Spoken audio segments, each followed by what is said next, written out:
Hi friends, welcome back to అక్క చెల్లి ఒక కూతురు. పండిన మామిడి పండ్లని బాగా తిన్నారా? ఇంకా మామిడి పండ్లు ఏమన్నా మిగిలి ఉంటే వాటిని ఇలా ఫ్రూటీ టేస్ట్లో ఉండే జ్యూస్లా తయారు చేసుకుంటే జ్యూస్ అయిపోయే వరకు తాగుతూనే ఉండొచ్చు. మామిడి పళ్ళ టేస్ట్ని ఆస్వాదించవచ్చు. దీనికోసం ఒక పచ్చి మామిడికాయ మాత్రం కావాల్సి ఉంటుంది. అంటే మనం జ్యూస్ చేసుకునే క్వాంటిటీని బట్టి అన్నమాట.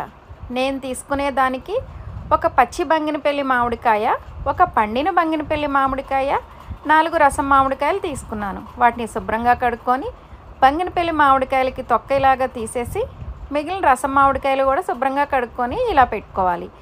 ఇక్కడ రసం మామిడికాయల ప్లేస్లో మొత్తం బంగినపల్లి మామిడికాయలన్నా తీసుకోవచ్చు మన టేస్ట్ని బట్టి. ఇప్పుడు పచ్చి బంగినపల్లి మామిడికాయని సన్నగా ముక్కలుగా కట్ చేసుకోవాలి.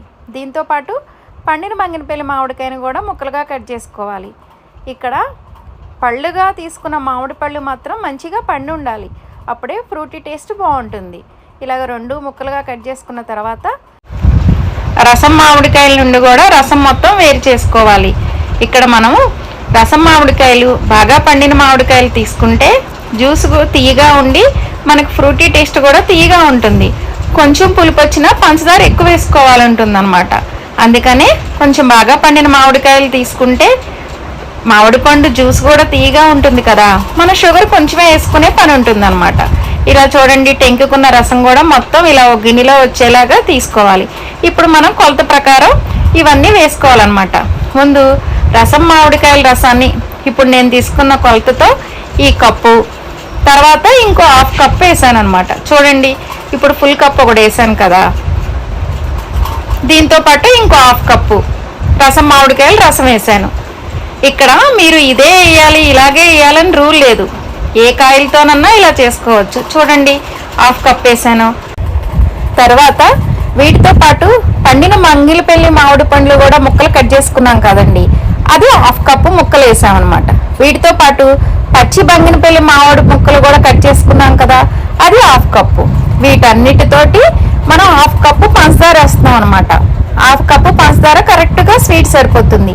వీటితో పాటు 2 కప్పులు నీళ్లు పోసుకుంటున్నాం. ఇప్పుడు 1 కప్పు పోసాను కదా, ఈ గిన్నె సరిపోలేదని ఇంకో గిన్నె మార్చి ఇంకో గిన్నెలో ఇంకో కప్పు పోసాను. చూసారా, ఇంకో కప్పు పోసాను. ఇవన్నీ తీసుకెళ్ళి పొయ్యి మీద పెట్టి ఈ బంగినపల్లి మామిడి ముక్కలు సాఫ్ట్గా అయ్యే వరకు పొయ్యి మీద ఉడికించాలి. దీనికి ఎంతో టైం తీసుకోదండి, హైలో పెడితే 5 మినిట్స్లోనే ముక్క సాఫ్ట్ అయిపోతుంది అనమాట. దాంతోపాటు పంచదార కూడా కరిగిందో లేదో చూసుకోవాలి.